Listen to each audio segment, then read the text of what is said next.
Eh, Estamos hablando del texto de Gálatas 5, 19 al 21. Gálatas 5, 19 al 21. Lo que la Biblia define como las obras de la carne. Las obras de la carne. Y manifiestas son las obras de la carne, que son adulterio, fornicación, inmundicia, lascivia, idolatría, hechicerías, enemistades, pleitos, celos, iras, contiendas, disensiones, herejías, envidias, homicidios, borracheras, orgías y cosas semejantes a estas, acerca de las cuales os amonesto, como ya os lo he dicho antes, que los que practican tales cosas no heredarán el reino de Dios. Cuando usted mira a ese listado, usted descubre que no es un listado exhaustivo. En la expresión del versículo 19 está algo muy significativo, la palabra manifiestas. Manifiestas. ¿Ya? Otra forma de decirlo es evidentes.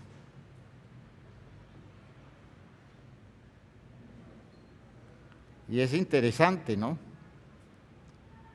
Las obras de la carne no se ocultan, aunque se intenten ocultar. Las obras de la carne son manifiestas, siempre se hacen evidentes.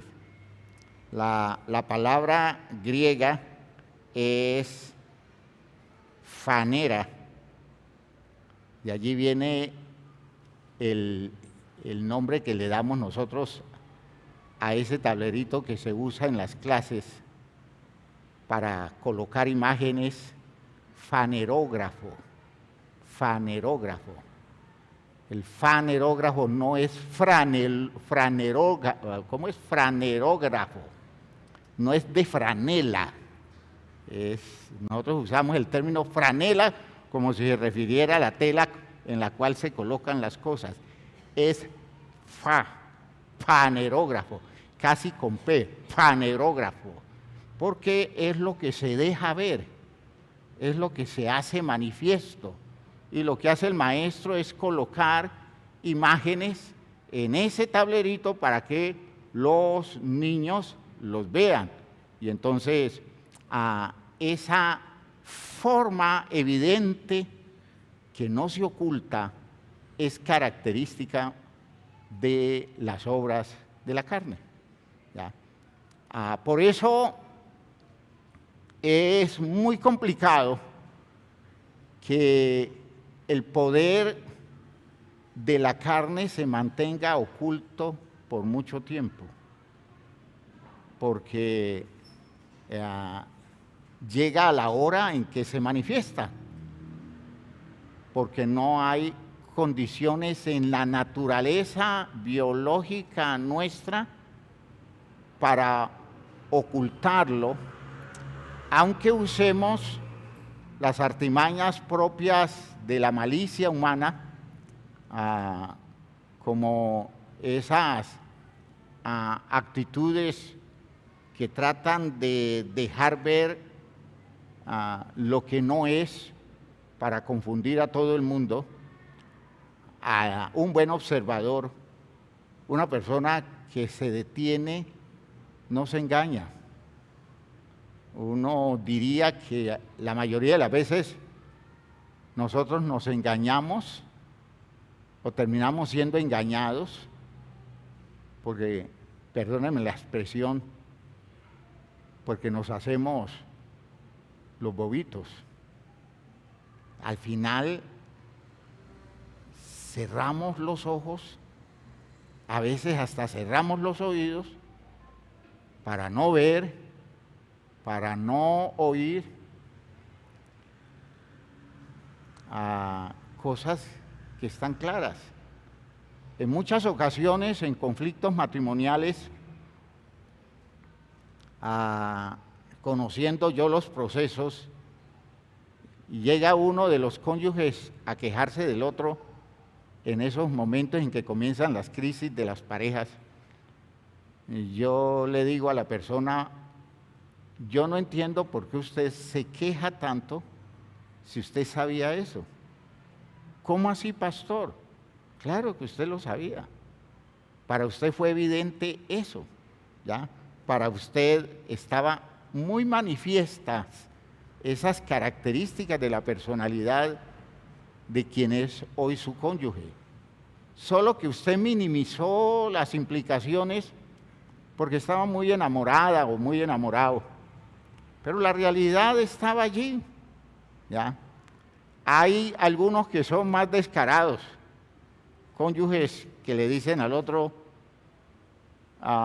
por ejemplo, mija, ¿usted sabía quién era yo? ¿Usted me conocía? Usted lo que está viendo no es distinto de lo que he sido yo. Usted me aceptó así, ¿ya? Puede ser que sea exagerado, pero la realidad es que con un poquito de observación, las actitudes carnales de las personas se hacen manifiestas. Eso es un primer punto para que lo tengamos en cuenta. A nosotros nos engañan porque estamos en la ilusión de engañar nosotros también. Ese es el efecto psicológico de quien está engañando, es perder la sensibilidad para descubrir el engaño al otro lado, ¿ya?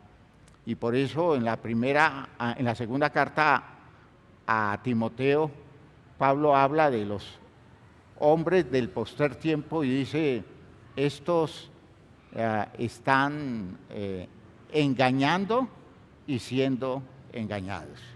Es un juego en el que uno cae. Mientras está tramando el engaño para sacar ventaja en algún espacio relacional, por el otro lado lo están engañando y no está atento por el esfuerzo que hace de atender a su propio engaño. Pero cuando usted es una persona de una sola pieza, que vive honestamente, correctamente la vida, se esfuerza por vivir válidamente su vida, al rompe, descubre las actitudes deformadas de alguien y comienza usted a hacerse la pregunta, ¿esta persona sí es cristiana? Que es una pregunta que uno frecuentemente se hace viendo la conducta de muchos. Uno dice, no, no lo es aún, porque manifiestas son las obras de la carne. Y cuando uno va a buscar el fruto del Espíritu, eso escasea, eso no se ve. De hecho, en este estudio vamos a hacer más evidente el problema y a descubrir toda la disposición negligente de la gente para construir estructuras donde el fruto del Espíritu, la realidad del poder del Espíritu manifestándose en la vida del creyente, se está, digamos, trabajando, se está permitiendo, se está abriendo para cada día superar condiciones limitantes de la personalidad hasta que aparezcan las virtudes de la madurez: amor, gozo, paz, paciencia, benignidad y toda esa estela de condiciones maravillosas que facilitan todos los espacios relacionales de un ser humano. Entonces, la primera condición para las obras de la carne es que son manifiestas. Cuando usted lee bien el texto, descubre que ese texto muestra como grupos que identifican a territorios de la vida, ¿no? En las que esas deficiencias tienen su incidencia, ¿no? Donde inciden a las obras de la carne. Y decimos que en ese texto hay 4 grupos, ¿ya? 4 grupos. El primer grupo son los pecados de sensualidad. Los pecados de sensualidad, prácticas sexuales y pasiones desbordadas, sería una manera de identificarlos.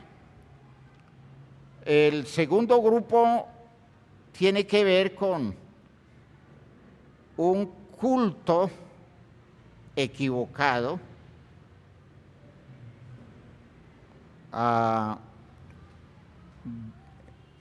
determinado por los estímulos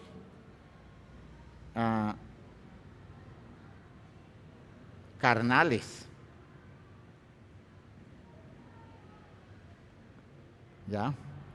Entonces, ese es el otro grupo. El primer grupo, que es el de los pecados de sensualidad, está la fornicación, ¿sí? Lo leíamos, fíjense que están ordenados. Eso allí, ese listado es ordenado. Pablo lo ordenó. No es un listado así, digamos, hecho de cualquier manera, no, está ordenado. Les habla primero de esos pecados de sensualidad como la fornicación, la inmundicia y la lascivia. ¿Ve? Fíjense que son desórdenes en el manejo de la vida, de los sentidos, de las emociones, de los afectos desordenados. Entonces, la fornicación, la inmundicia, la lascivia, ya los estudiaremos. Ahora hablamos de el culto equivocado por estímulos carnales y físicos que desvían el culto verdadero a Dios, desvían el verdadero culto. Y esos son la idolatría. Dice que la idolatría es un fruto de la carne. Y por tanto, la idolatría es una condición también muy madura. Y lo escandaloso de esto respecto a la idolatría, a la hechicería, ¿ya? La idolatría, dice allí, y la hechicería, esos dos. Lo interesante de eso es que cuanto más inmadura es una sociedad, más poderoso es eso. Por eso nosotros, en esa sociedad bastante inmadura nuestra en Latinoamérica, nosotros creemos en muchas de esas cosas, en hechizos, en brujerías, en personajes raros de la elaboración mental evasiva. De hecho, todas las idolatrías expresan una enorme inmadurez en la estructura de las personas y especialmente en su solidez espiritual. Cuando uno es muy inmaduro, uno no puede evitar caer en esas cosas. Yo no sé cuánto tiempo le duró a usted sus temores supersticiosos, eso de pasar por debajo de una escalera, eso de creer que si derrama sal es mala suerte, eso de creer que alguien le puede estar haciendo una brujería, que alguien puede estar lanzándole un hechizo y usted se llena de pavor, se llena de miedo al respecto.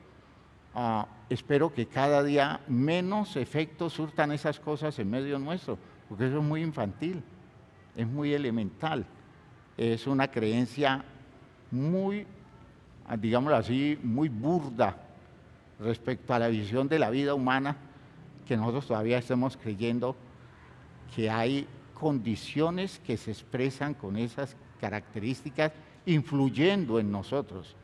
Ahora vamos a ver más adelante que la hechicería está ligada a la farmacia. ¿Sabían ustedes? El término que lo identifica tiene que ver con farmacia. ¿Por qué? Porque los hechizos siempre se manejaron y las brujerías y cosas así por el estilo, y los pitonizos y las pitonisas siempre tuvieron que ver con el uso de sustancias y de hecho eran prácticas con sustancias químicas que producían todos esos estímulos sensoriales. A nosotros aquí en Latinoamérica, aquí en Colombia, nos hemos convencido del cuento del yagé y como los indígenas, y entonces hay grandes chamanes que saben usar el yagé y nosotros los que no pertenecemos a esa sociedad indígena, elaborando creencias alrededor de todo eso, como las creencias que le escuché a mi presidente de la República manejando ideas alrededor del yagé, que nada tienen que ver con la realidad existencial de las personas. Ahora, aclaro, no lo digo en relación con el presidente, es que este presidente cree en esas cosas, los otros creen en las brujas. Sí, claro. Y no existe en la sociedad, en estos países, aún en países europeos, los hombres grandes del poder están amparados a la sombra de grandes hechiceros, de grandes brujas, porque creen en todas esas cosas,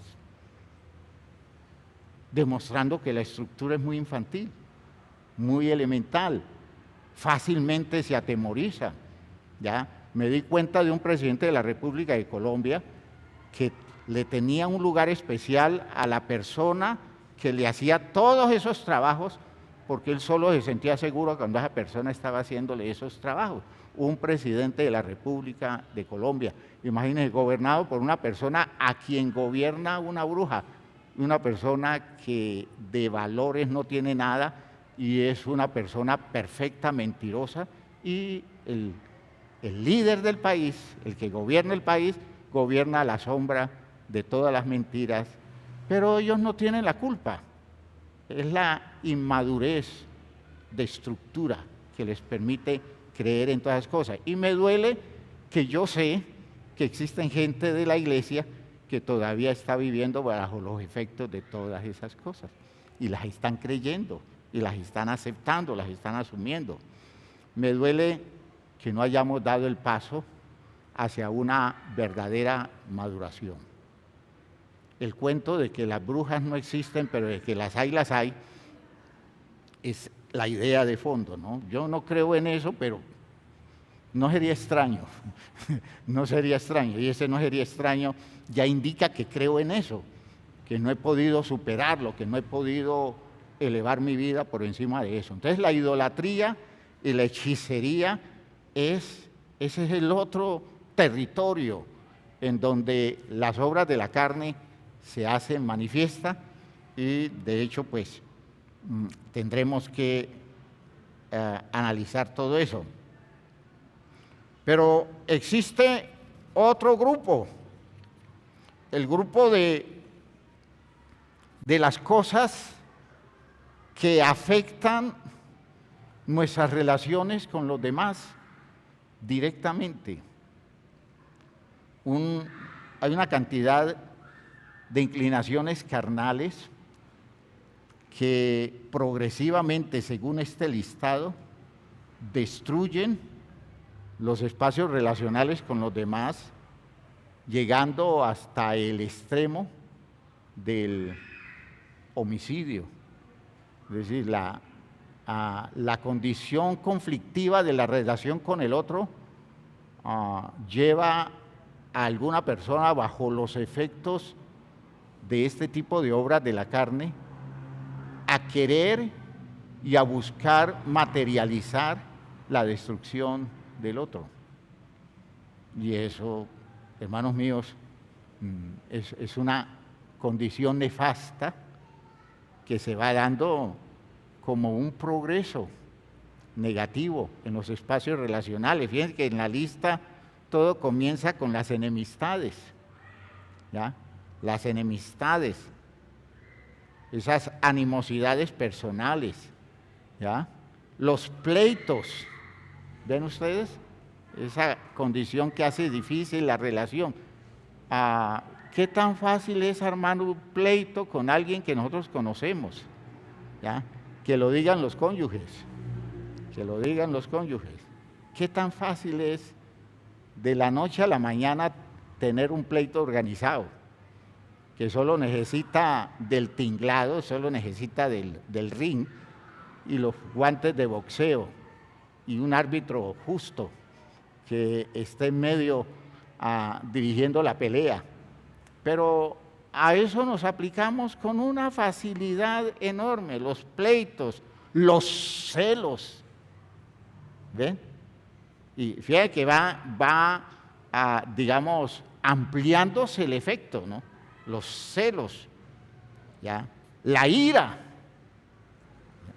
emociones agitadas, estallidos, ¿ya? Tiene que ver con la ira. De hecho, la ira es agresiva, la ira es destructiva.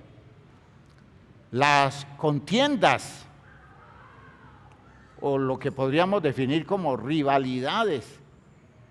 ¿Qué tan frecuente es eso de que la tenemos casada con alguien? Y como que no soportamos a esa persona. O descubrimos que a nosotros no nos soporta alguien. Ya, no nos soporta. Uno dice que tengo en la cara que no le caigo bien. Y puede ser que no sea en la cara, puede ser en la voz, puede ser en la mirada, puede ser en el caminado. Pero cualquier cosa es la causa por la cual se genera esa condición de lo que podríamos definir nosotros como las rivalidades, ¿no? Estamos en competencia con determinadas personas, no con otras. Hay otras que hasta nos gustaría que lograran grandes cosas. Hay otras personas que no soportamos sus logros. Y eso es una rivalidad. Las disensiones, o lo que podríamos decir nosotros, el partimento en dos. ¿Ya? En griego es dichostasia, que viene de la expresión dicha estasis, que significa partir en dos, y eso tiene que ver con las disensiones, ¿ya? No podemos mantener unida el argumento o los planes porque al poco tiempo ya estamos partiendo cobijas y ya estamos elaborando planes alternos, cada uno por su lado, como las disensiones de Babel. Todo el mundo cogió por su lado, porque los otros no entendían lo que el otro quería. Y entonces cuando no lograron identificarse en lo mínimo, partieron y cada uno se fue por su lado. Y se acabó de confundir el mundo entero, ¿ya? Ese espíritu es una obra de la carne, ¿ya? Las herejías, o la mejor manera de decirlo, porque herejías está más bien en lo religioso, pero la mejor manera de identificarlos es sectarismos, los sectarismos. Ese espíritu sectario es homicida y nosotros lo hemos vivido muchas veces, muchas veces. Hemos perdido grandes amistades por los sectarismos, porque se colocó en un bando opuesto y le resulta insoportable la vida del amigo, y es una condición inaceptable. Las envidias, que es el sentimiento de mal ánimo contra el otro, ¿ya? Las envidias y los homicidios, ya es el extremo, ¿no? Que terminamos matando al otro. Ahora, entiendan que en la Biblia no se necesita que lo mandemos a medicina legal en una bolsa para decir que lo matamos. Bíblicamente uno puede matar al otro sin afectarle la vida física. Hay cosas como, por ejemplo, las detracciones son homicidas, las calumnias son homicidas, ¿ve? Y hay muchas cosas por el estilo que las estudiaremos. Y finalmente vamos a hablar de el tipo de problemas que tienen que ver con las bebidas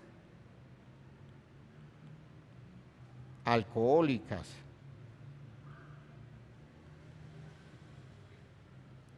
En exceso.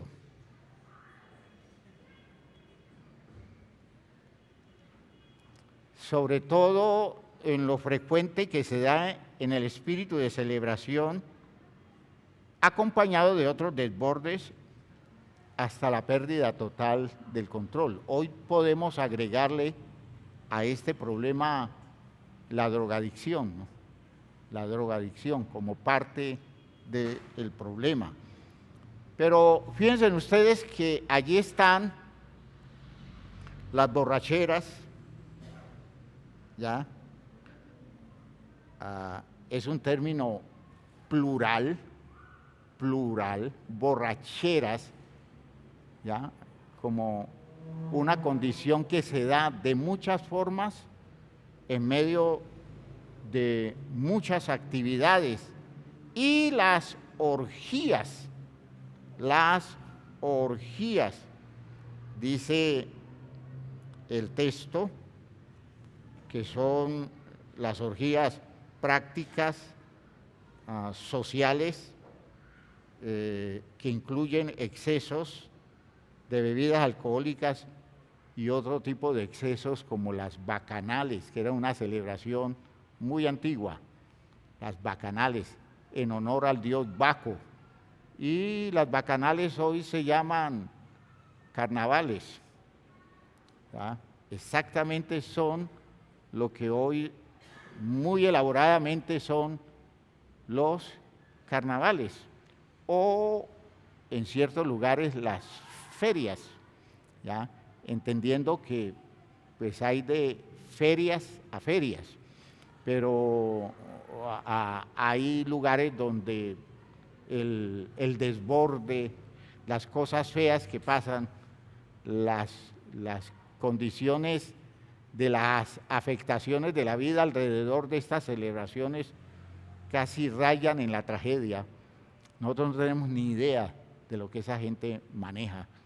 Y hermanos míos, eso la Biblia lo condena como condiciones de la carne.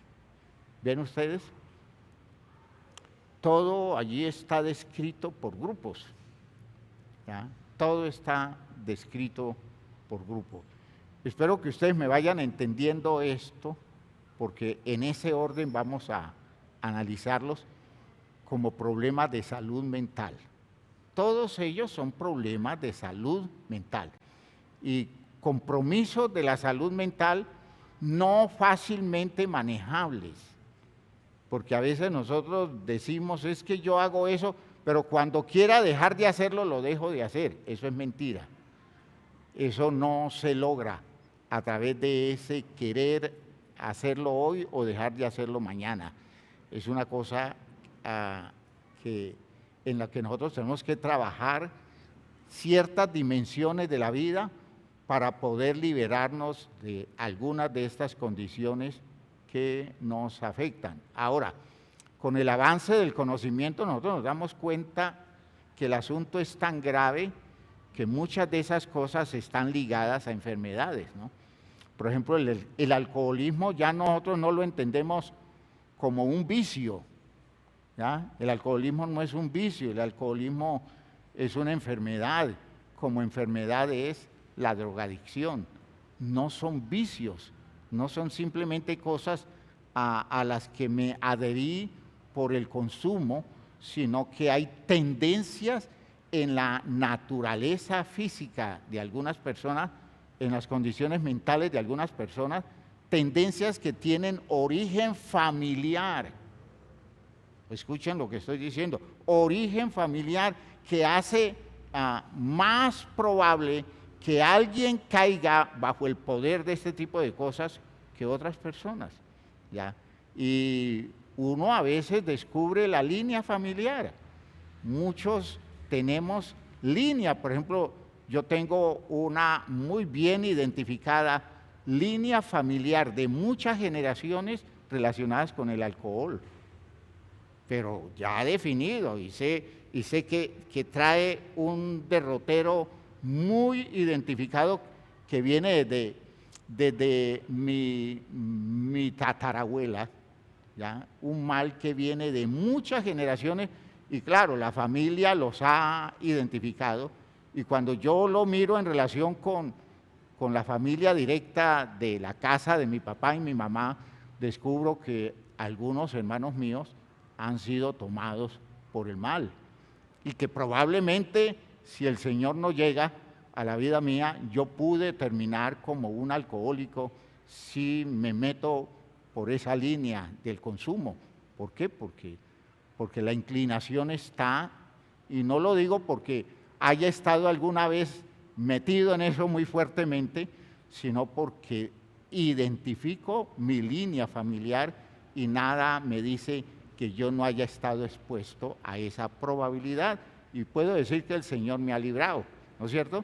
Entonces, hermanos míos, son cosas que no se pueden sacudir tan fácilmente, ninguna de ellas, y vamos a entender por qué. Vamos a analizar en detalle qué problemática hay en ellas. Vamos a comenzar, hermanos míos, con el análisis de del primer grupo. ¿Recuerdan cuál es el primer grupo? Pecados de sensualidad. ¿Qué quiere decir sensualidad? ¿Cómo? Dos sentidos. Hay un texto en la carta de Judas,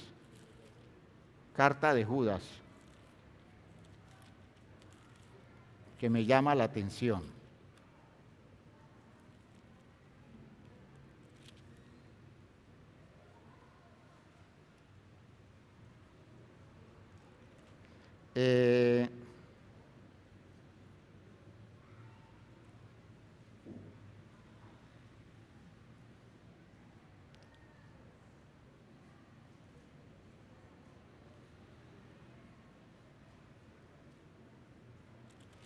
Judas en el único capítulo dice, pero vosotros, versículo 17, pero vosotros, amados, tened memoria de las palabras que antes fueron dichas por los apóstoles de nuestro Señor Jesucristo, los cuales os decían, en el postrer tiempo habrán burladores que andarán según sus malvados deseos. Estos son los que causan divisiones, los sensuales que no tienen el Espíritu. No tienen al Espíritu. Muchas ideas alrededor de la sensualidad, de una dependencia enorme al poder de los sentidos, de los estímulos alrededor de condiciones de la vida que nos hacen dependientes de todo lo que a través de nuestros sentidos nosotros podemos desarrollar. Y en ese texto se nos identifica ese tipo de personas con características bien definidas, hablándolos de ellos en relación con el medio espiritual. Dice, son burladores, ¿ya? Andan según sus malvados deseos. Ellos no tienen una motivación distinta que sus intereses pasionales.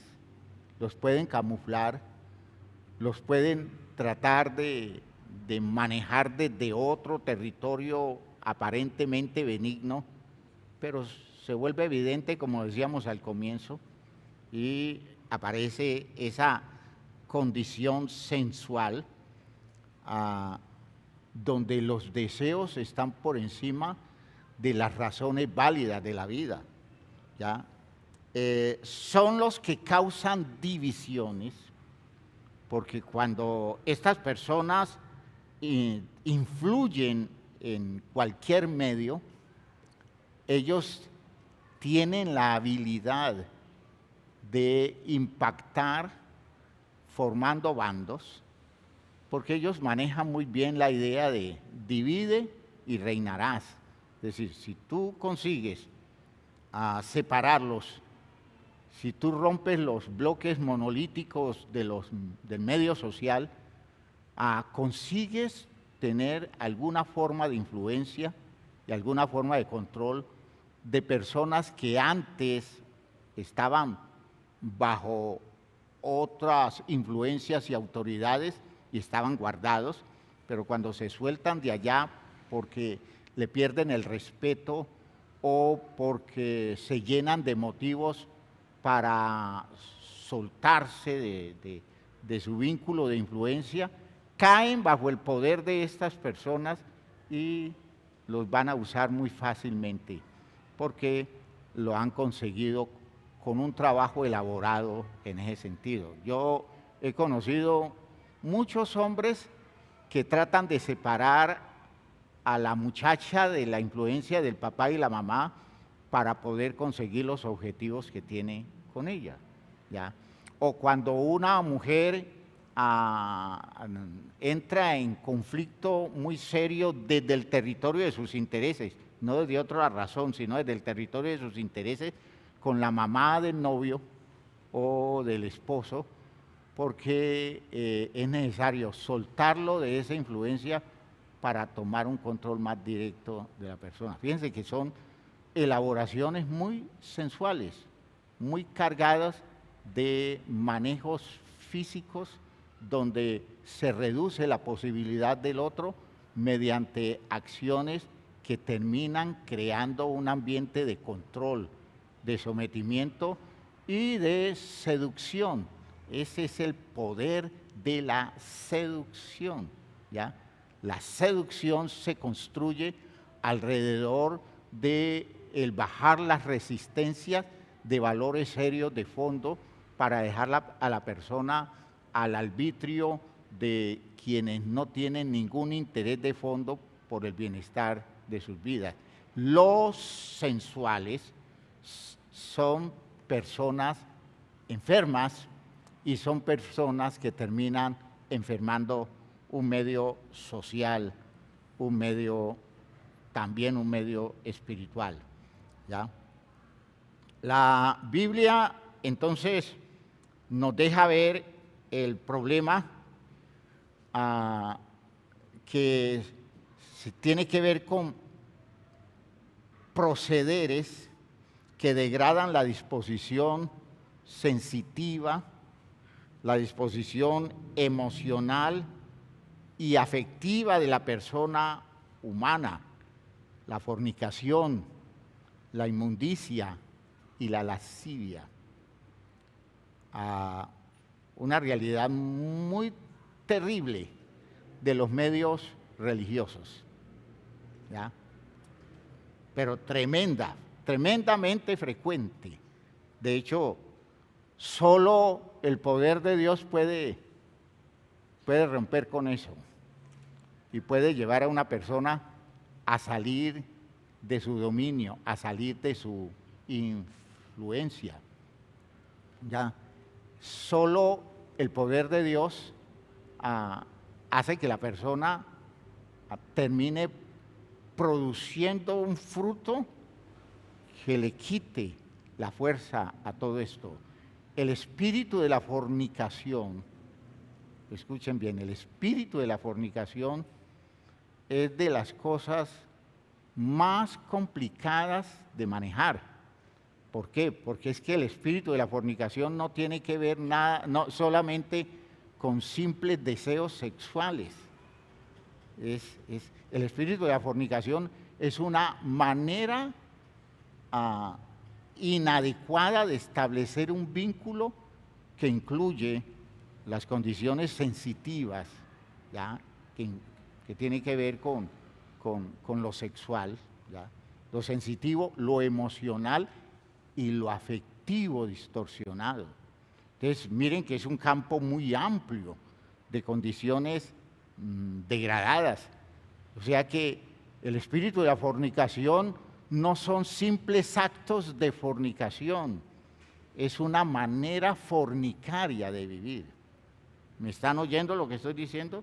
Es una manera de vivir, no son actos sueltos. Se pueden dar los actos y uno podrá decir, esta persona ha caído bajo el poder de la fornicación, pero hay personas que uno los ve con una capacidad superior por estructura para salir de eso, pero hay otros que están metidos en eso totalmente, dominados, absorbidos, y solo puede allí obrar la manifestación real del poder de Dios. Por eso estoy diciendo estas cosas, porque nosotros nos engañamos mucho, ¿no?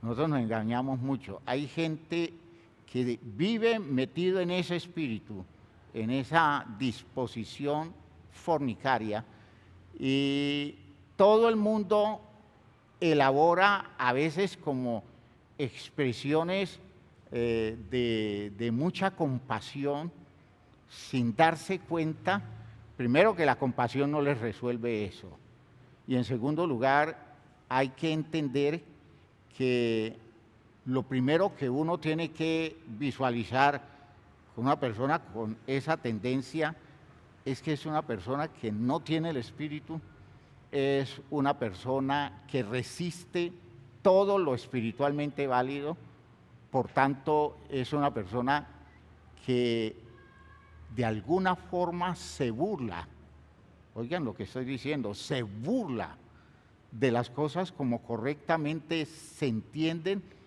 y manejan con mucha habilidad su situación en expresiones como de continuas disculpas, continuas justificaciones, el afán de estarle echando la culpa a los otros de las cosas que frecuentemente ellos están haciendo.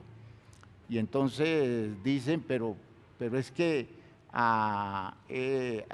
sobre mí influyeron de esta forma, se ven como simples víctimas, cuando realmente no son víctimas, son personas que van gestando todo eso como un programa de la vida.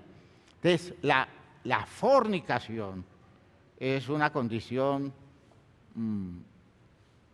gravísima, que hay que comenzar a enfrentarla. Y de hecho, tendencia a ser fornicarios la tenemos todos, hombres y mujeres, hasta que no lo superamos mediante el poder de Dios. ¿Hasta aquí vamos? Espero que sí. En la lectura ustedes descubren que en Reina Valera,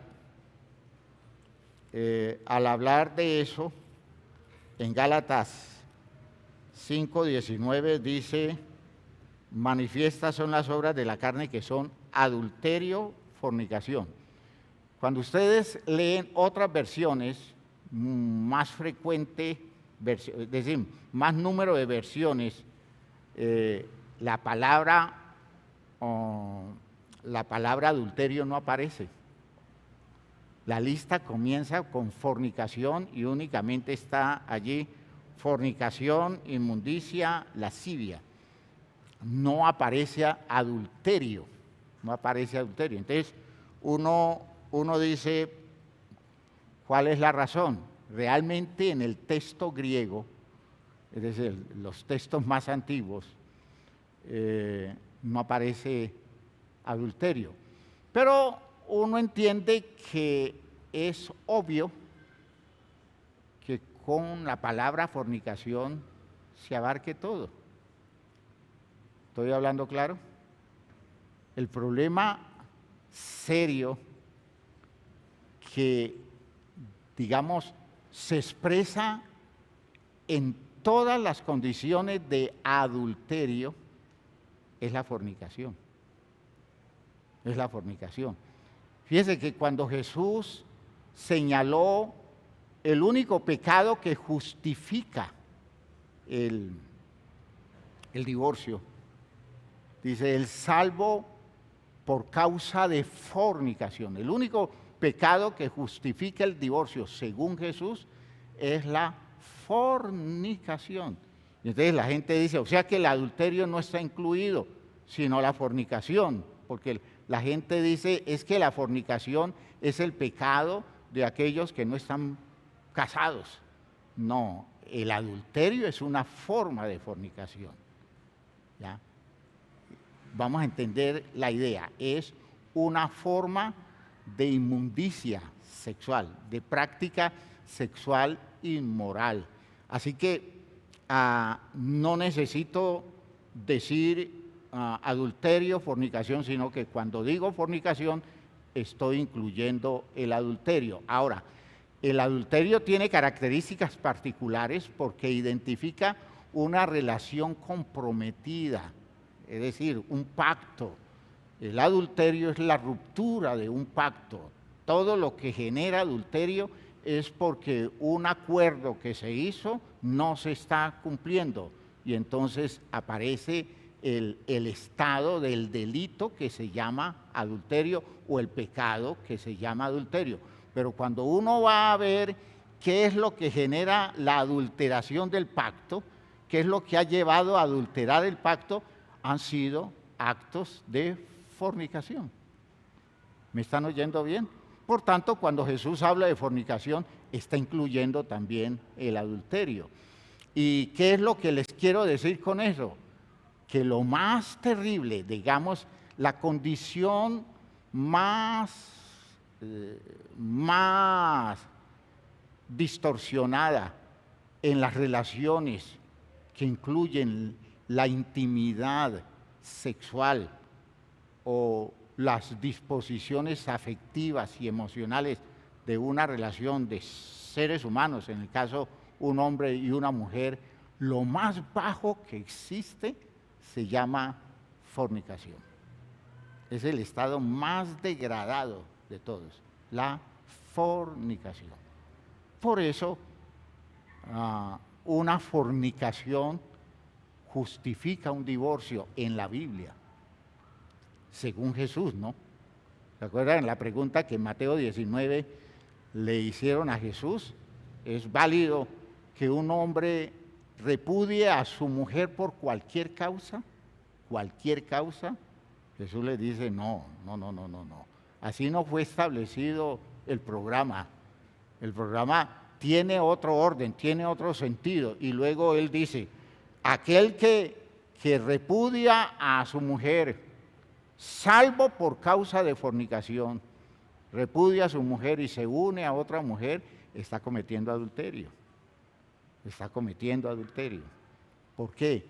Porque el repudio, el despreciar, en el trasfondo más terrible del pecado del adulterio y del pecado de la fornicación, es la subvaloración de la otra persona. Y a veces de la propia persona, porque hay gente que tiene tan poca moral que no se aprecian en lo mínimo a ellos mismos, y lo vamos a ver, y eso es parte de la fornicación también. Pero entiendan que lo malo, lo terrible, lo feo, lo que le da una condición muy degradada a una actitud fornicaria es el poco valor, el desprecio a la dignidad de la otra persona. ¿Sí me están oyendo? Por eso es que el Señor Jesucristo establece el hecho como un hecho, el divorcio como un hecho reivindicatorio para aquel que es degradado en una relación fornicaria. ¿Ven ustedes? Por eso se permite el divorcio, porque es el derecho de alguien que fue tirado abajo, que fue totalmente desconocido en lo mínimo de su dignidad. Es el espacio que tiene de encontrar algún territorio de dignificación, y el divorcio es reivindicatorio. Recuerden siempre que el divorcio no es simplemente la idea de nos separamos a ver si otra relación me funciona. Esa no es la razón, no es porque estoy cansado, no es porque estoy aburrido con esta vieja o con ese señor.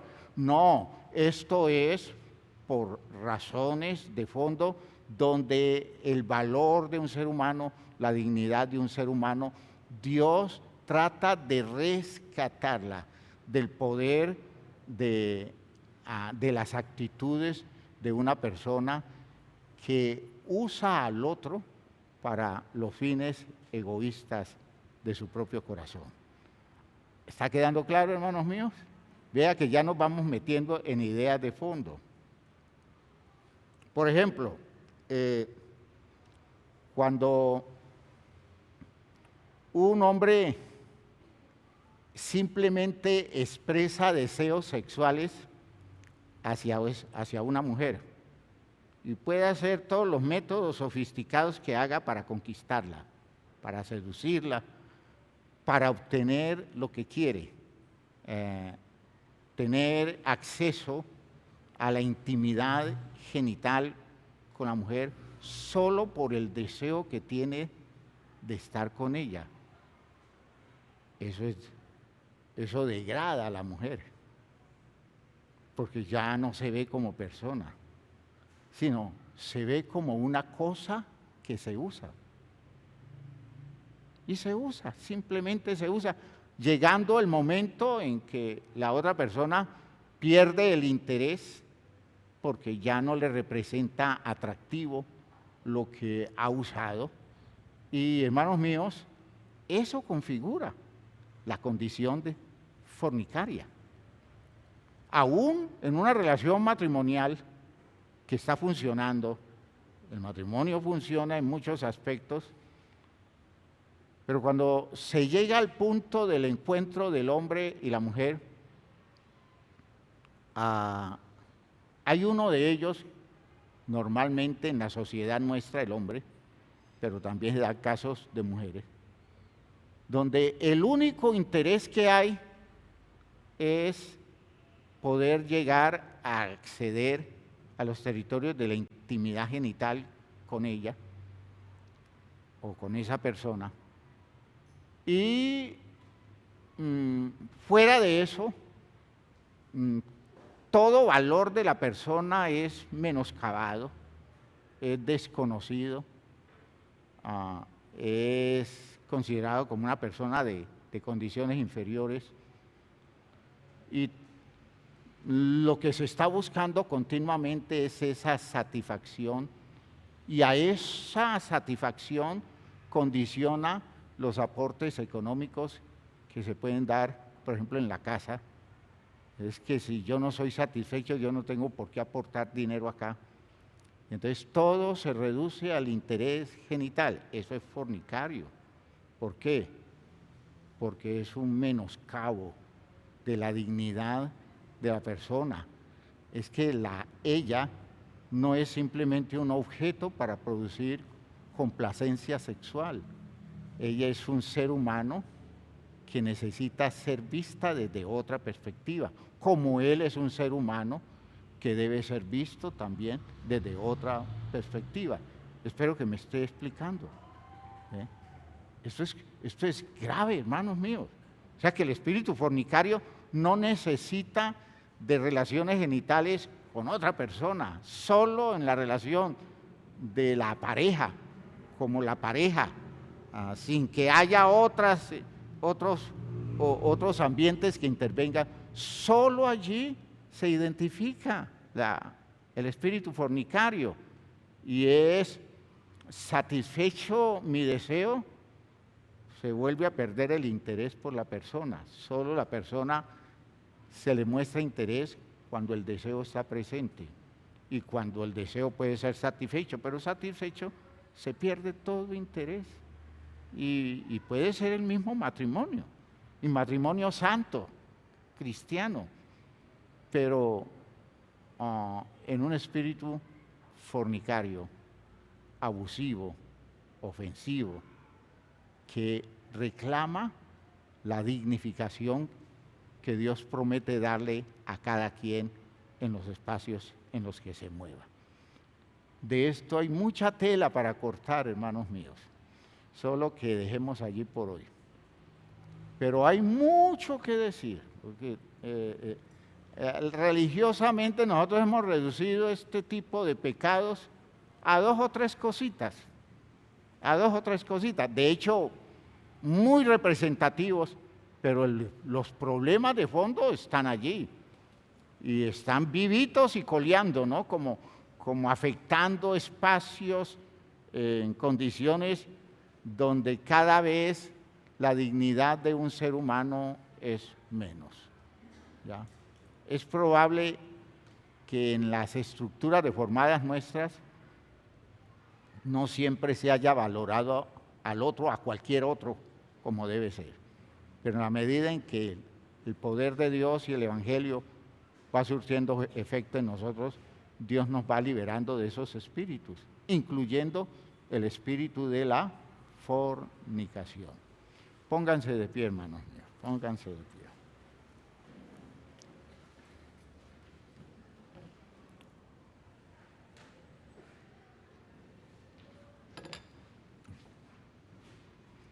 Quiero ir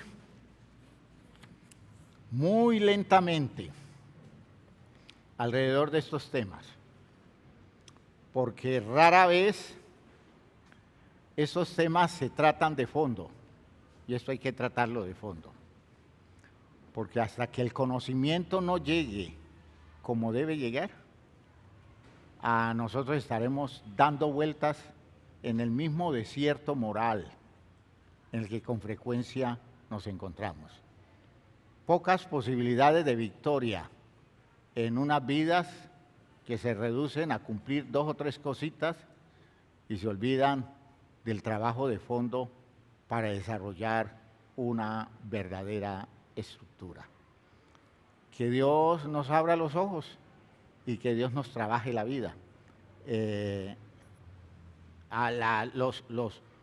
Los discípulos cuando oyeron a Jesús en Mateo 19, le dijeron a Jesús como escandalizados, uy, duro es esto. ¿Quién puede, cómo dijeron ellos, quién puede, más o menos, quién puede estar casado? Es decir, ¿quién puede funcionar en un matrimonio con esas características? Jesús les dijo, bueno, lo que para los hombres es imposible, para Dios es posible. Y la realidad es que el matrimonio lo hizo Dios como una posibilidad válida para nosotros, que no lo hacemos porque somos muy elementales, muy superficiales, muy infantiles, eso es otra cosa, pero estamos siendo invitados a crecer lo suficiente. ¿Creen ustedes eso? ¿Creen que podemos vencer ese tipo de condiciones tan enfermas? Pero eso son muy enfermas, ¿ya? Tantas cosas que decimos, tantas cosas que hablamos nosotros. Yo desde muy pequeño estoy oyendo el cuento de que el matrimonio es un mal necesario, que el matrimonio es un mal necesario. Claro, a mí me entró el cuento, es mal, pero necesario. Entonces, matrimonio se hace por necesidad, pero es maligno, ¿ya?